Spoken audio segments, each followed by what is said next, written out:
I'm happy to report that Darius Leonard is going to be a guest here on the Fan Morning Show with Jeff and Big Joe. We had him scheduled for 8:30, but they're changing things up with mandatory minicamp starting over there today. And we've got the Maniac on the line with us right now on the Payless Liquors hotline. Good morning, Darius. How are you?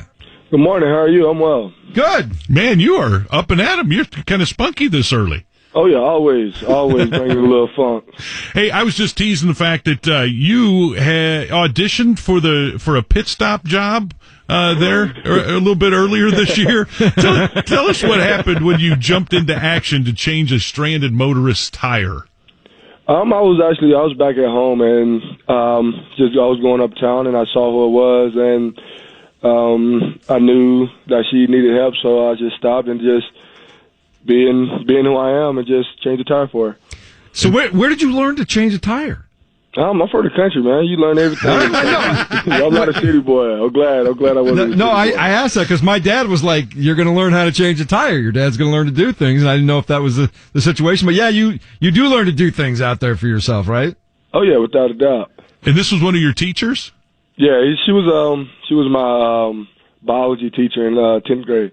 And how was she as a teacher, and how were you as a student? Oh, she was a great teacher. I mean, I was, like I just said a while ago, I bring the funk, so I was somewhat of a class clown. So I got in trouble here and there, but I was never disrespectful or anything. Just having fun being me.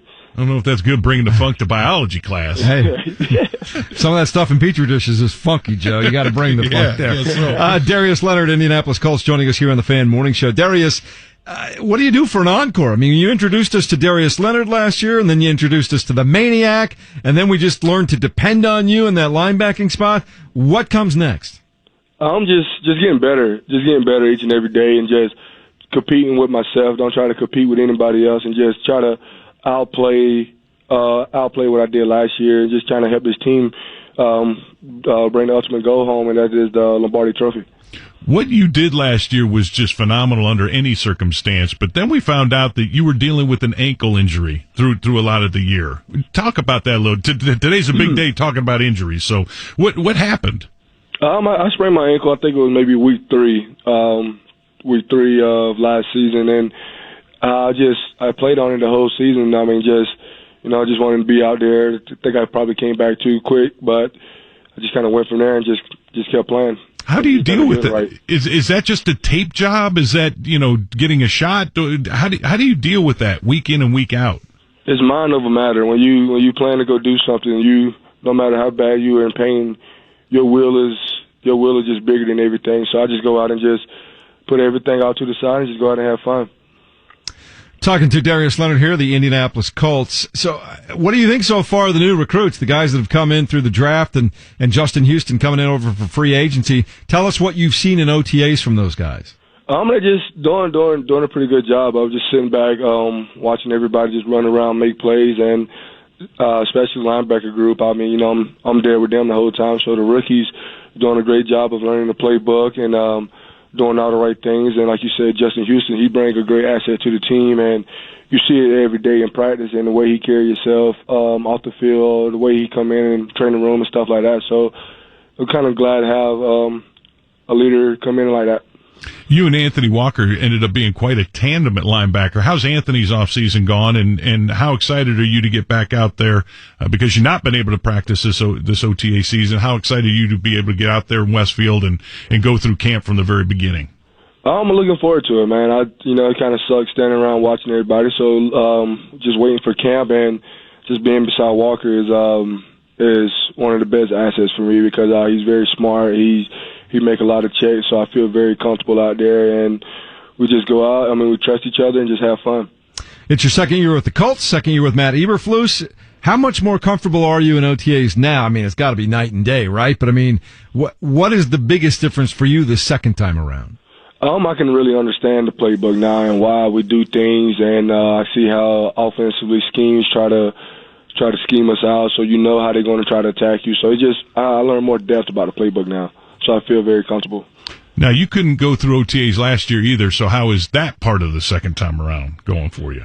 It still sucks. I mean, it sucks last year, it sucks this year. I mean, like I said, I'm a very energetic guy, and I bring the funk, and you can't really bring the funk if you're standing there watching. Did you watch that game last night? Nah, I watch wrestling. What kind of wrestling? Like WWE? Yeah, WWE. Who's your favorite? Who's my favorite? Right now, I say Roman Reigns. So what happened last night? Because the rest of us were watching the NBA Finals. Give us an update. Be a reporter here. What happened? Alexa Bliss got beat up, and the tag team titles got to a new team. Then they show how Roman Reigns got beat up by Shane McMahon.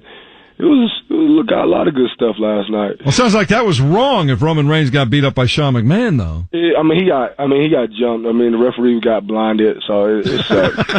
Wait. Cheap for the man who owned it. You're watching a WWE match and a guy got jumped and the ref was blinded? I can't imagine that. You know that's not real, right? Come on, man! Why you had to say that? I like the excitement of there's a lot of physicality that goes on there. I was gonna say, no one will ever accuse those guys of not being athletes, will they? No, nah. They jump off the top rope and all types of stuff. All right. So if you're not a professional football player, what's your second choice?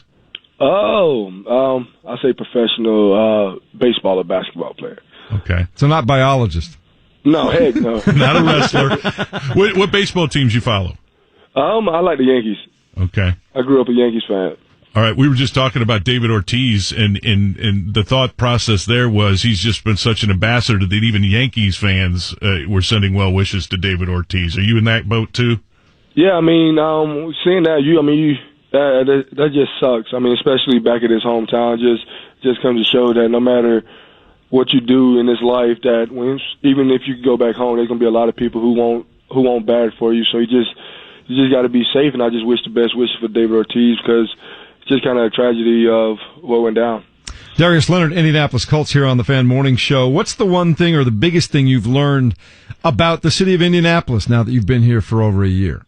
That the roads are pretty bad, and yep, you're one of us. I got to get a new tire today, so yeah, the road's pretty bad and the traffic sucks.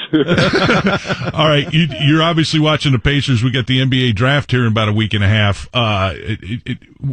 How would you sell this city to a professional athlete? To a professional athlete, I say coming in, it's a city where you can't get in trouble. It's not too busy.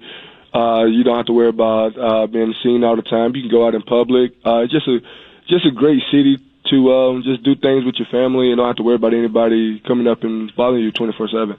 You get some of these guys that want nightlife and they want, exposure and everything. You got quite a bit of exposure, didn't you, here in Indy? Yeah. Our team here did a great job of putting us in the media and stuff, so I credited them. So now that you're not a rookie, did you feel free to bust on Andrew for his dancing commercial in the off season? Nah, that's Andrew. Andrew always danced like that, so I have a good time with Andrew. we always mess with each other a little bit. Oh man! Well, I tell you what, one of your most fun groups was that linebacker group last year, and I know we got a lot of new faces over there. What did you learn your rookie year that you will pass on? What kind of hazing and things will Banogu, Okereke, EJ Speed, these kind of guys have to endure from you? Oh, well, most definitely they have to take us out to eat every week. That's about it. That's all they did to me last year. We just had to take the vets out to eat every week.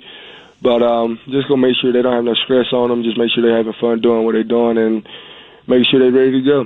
Hey, last thing, expectations are so much different for this team than they were last year. Last year, who knows what was going to happen, right? Andrew, we didn't know how healthy he was going to be or what the comeback was going to be like. We didn't know you were going to burst onto the scene the way you did. And now all of a sudden, with another decent draft and Justin Houston and Devin Funchess and how well the team played in the last 11 games last year, people are talking about you guys as a Super Bowl contender.